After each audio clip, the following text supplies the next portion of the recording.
Apa sih itu kolonialisme dan imperialisme Eropa? Terus kenapa ya perlawanan Jawa sangat populer hingga sekarang?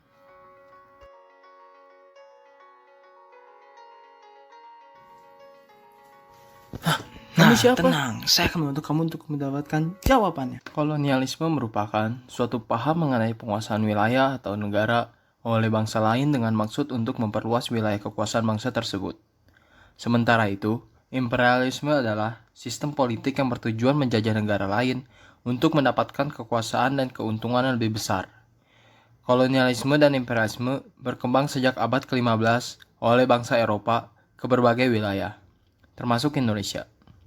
Faktor utamanya adalah Perang Salib dan jatuhnya Konstantinopel oleh Turki Utsmani atau Ottoman di tahun 1453.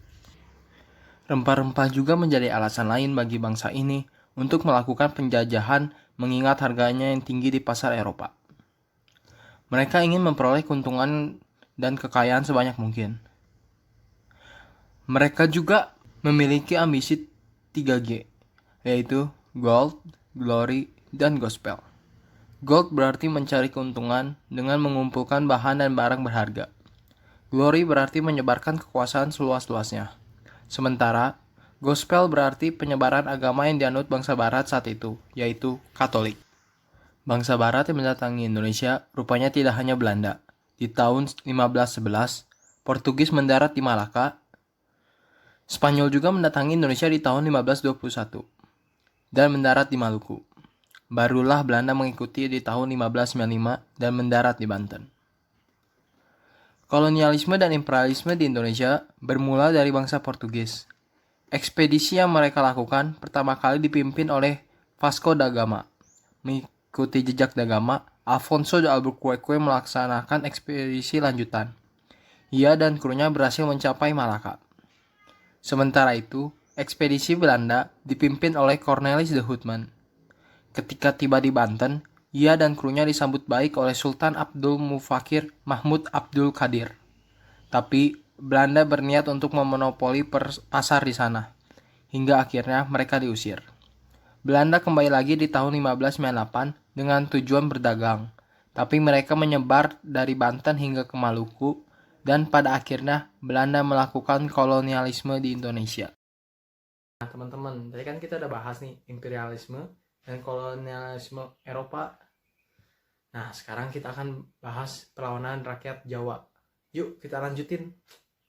Teman-teman, gua ini adalah saksi sejarah betapa giginya perlawanan Pangeran Diponegoro. Lalu, bagaimana semangat perjuangan rakyat Jawa? Mari kita simak. Teman-teman, berbagai kebijakan yang telah ditetapkan oleh pihak kolonial Belanda mengakibatkan Diponegoro menyatakan perang terhadap pemerintahan kolonial. Hingga Diponegoro membentuk suatu pemerintahan sendiri di daerah Selarong. Diponegoro kemudian mengangkat dua penasehat, yang pertama yaitu Kiai Mojo yang diangkat oleh Diponegoro menjadi penasehat agama. Nah, Kiai Mojo merupakan kiai terkenal di Pulau Jawa, dan setelah bergabungnya Kiai Mojo sebagai penasihat agama dari Diponegoro, maka banyak dukungan dari kalangan petani untuk bergabung dalam pihak Diponegoro. Nah, yang kedua ada Sentot Ali Baharsya Prawidirija yang diangkat menjadi penasehat militer. Teman-teman, Sentot mempunyai pasukan untuk membantu Pangeran Diponegoro untuk melakukan peperangan. Dalam beberapa sumber dikatakan bahwa pasukan Sentot Ali merupakan tentara bayaran. Lalu, bagaimana ya jalannya perlawanan Diponegoro? Pada bulan Mei tahun 1825, Belanda membangun jalan baru dekat Tegal Rejo, tempat tinggal Diponegoro. Belanda memasang patok-patok kayu sebagai pembatas pembangunan jalan dan melewati makam leluhurnya Pangeran Diponegoro di Tegal Rejo. Hal ini dilakukan Belanda tanpa seizin Pangeran Diponegoro. Tindakan Belanda ini membuat Pangeran Diponegoro merasa terhina, kemudian ia mengobarkan perlawanan terhadap Belanda di Tegal Rejo. Pada tanggal 20 Juli 1825, meriam Belanda meletus di Tegal Rejo dan perang Diponegoro dimulai. Karena Tegal Rejo disebut tentara Belanda, Diponegoro dan para pengikutnya pun menyingkir ke Selarong, di sebelah barat Yogyakarta. Selanjutnya, Tempat ini dijadikan markas bagi kedudukan Pangeran Diponegoro. Nah, teman-teman, ada beberapa strategi perlawanan yang dilakukan Pangeran Diponegoro dalam mengumpulkan kekuatan. Yang pertama, mengambil Goa Selarong sebagai markas dan melaksanakan perang gerilya. Kemudian, yang kedua, ialah merekrut banyak tentara dari kalangan petani dan menyerukan perang jihad Flasibillah. Dan yang ketiga, melakukan pendekatan kepada masyarakat Jawa bahwa Diponegoro merupakan Heru Cokro atau Ratu Adil yang akan memberikan kebebasan kepada masyarakat Jawa. Teman-teman, berkat upaya dan strategi yang sudah diterapkan oleh pasukan Diponegoro, maka pasukan ini pun mengalami kemenangan dalam beberapa pertempuran. Nah, melawan koalisi Belanda dan kerajaan Yogyakarta tentunya. Salah satu kemenangan yang pernah diraih yaitu tanggal 6 Agustus 1825 yang membuat daerah Pacitan dapat direbut oleh pasukan Pangeran Diponegoro. Dan 22 hari kemudian, tepatnya tanggal 28 Agustus 1825, giliran Purwodadi yang dapat direbut oleh pasukan Diponegoro. Wow, hebat sekali ya, teman-teman. Nah, hal ini karena besarnya dukungan dari masyarakat Jawa terhadap perlawanan yang dilakukan oleh Pangeran Diponegoro. Kekuatan Belanda di Prambanan dan daerah Pleret pun dapat dipukul mundur. Pertempuran sengit antara lain terjadi di daerah Kedu, yakni di desa Dinoyo. Dan pasukan Diponegoro menghadapi lawan yang cukup besar jumlahnya, yakni 20.000 orang dengan keberanian yang luar biasa, maka pasukan Belanda pun berhasil didesak dan dipukul mundur. Teman-teman, tadi kita sudah membahas ya jalannya perang Diponegoro dan strategi-strategi yang diterapkan Pangeran Diponegoro dalam rangka menghadapi perlawanan yang dilakukan oleh Belanda. Dan strategi-strategi tersebut membuat pasukan Diponegoro meraih kemenangan di beberapa tempat. Nah, tadi kita sudah bahas ya tempatnya dan tidak sampai di situ saja. Perang Diponegoro pun masih berlanjut. Lalu, seperti apa ya kelanjutannya perang Diponegoro? Setelah adanya perang Diponegoro, maka pemerintah kolonial Belanda dikabarkan hampir bangkrut. Karena besarnya biaya yang dikeluarkan untuk mengatasi perlawanan ini. Lalu, bagaimana ya akhir perlawanan Diponegoro ini? Teman-teman, karena merasa kewalahan dalam medan perang, maka pemerintah Belanda mencoba mencari strategi lain untuk melemahkan perlawanan Pangeran Diponegoro yang mendapat dukungan begitu kuat dari rakyat. Dan salah satu strategi Belanda adalah dengan mengangkat kembali Hamengkubuwono II sebagai sultan untuk menandingi kewibawaan Pangeran Diponegoro di mata rakyat, dan berharap rakyat tidak simpatik lagi dengannya. Namun strategi ini pun tanpa hasil, karena kewibawaan Pangeran Diponegoro tidak bisa dikalahkan oleh kewibawaan Sultan Hamengkubuwono II. Mengingat usahanya yang sia-sia pada tahun 1827, maka pihak Belanda akhirnya melakukan strategi baru dengan membangun benteng-benteng di tanah Jawa sebagai pertahanan. Nah, teman-teman, setiap wilayah yang diduduki oleh Belanda dibangun benteng pertahanan yang dikenal dengan siasat benteng Stelsel.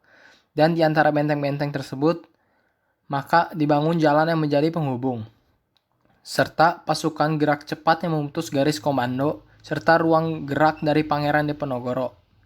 Nah, selain itu, Belanda juga mendatangkan 30.000 pasukan dari Sumatera Barat yang semula pasukan tersebut dipersiapkan untuk menghadapi Perang Padri.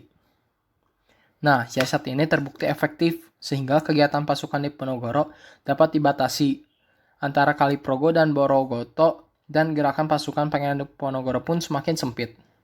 Komunikasi antar kelompok makin dipersulit, sehingga muncul permasalahan internal dalam kelompok Pangeran Diponegoro.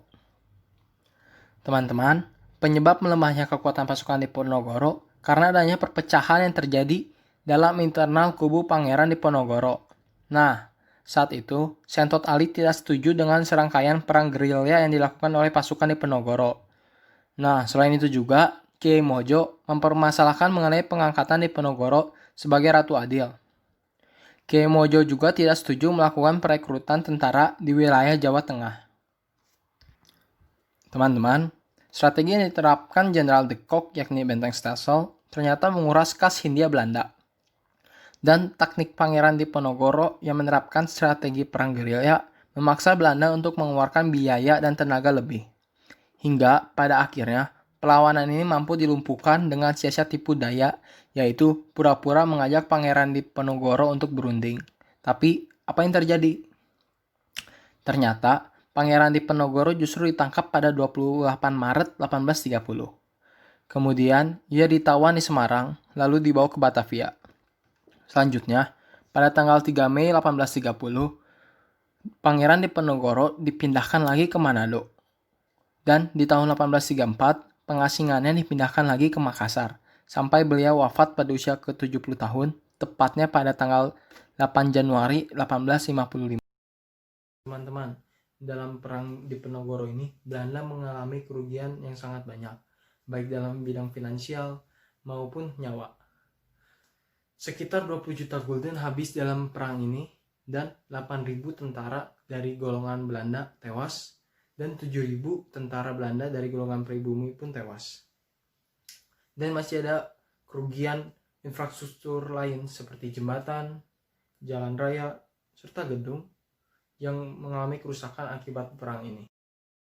Nah, gimana Aun setelah menyaksikan video tadi? Jadi makin ngerti nggak? Wah, parah sih. Beres nonton video ini, saya tuh merasa lebih ngerti akan imperialisme dan kolonialisme serta hebat dong. perlawanan di Jawa. Berikut ini ada kesaksian dari beberapa orang yang menyaksikan video ini. Setelah nonton video sejarah tadi, saya langsung menjadi arkeologi man. Jangan lupa nonton ya. Wah, kalau saya sih habis nonton video sejarah tadi yang diajarin oleh teacher Edrikawan, saya langsung bisa ikut pertandingan-pertandingan sejarah di luar negeri. Hebat kan? Jangan lupa nonton ya. Wah, kalau saya sih habis nonton video sejarah tadi langsung jadi juara 1 di kelas. Terima kasih ya, Owen.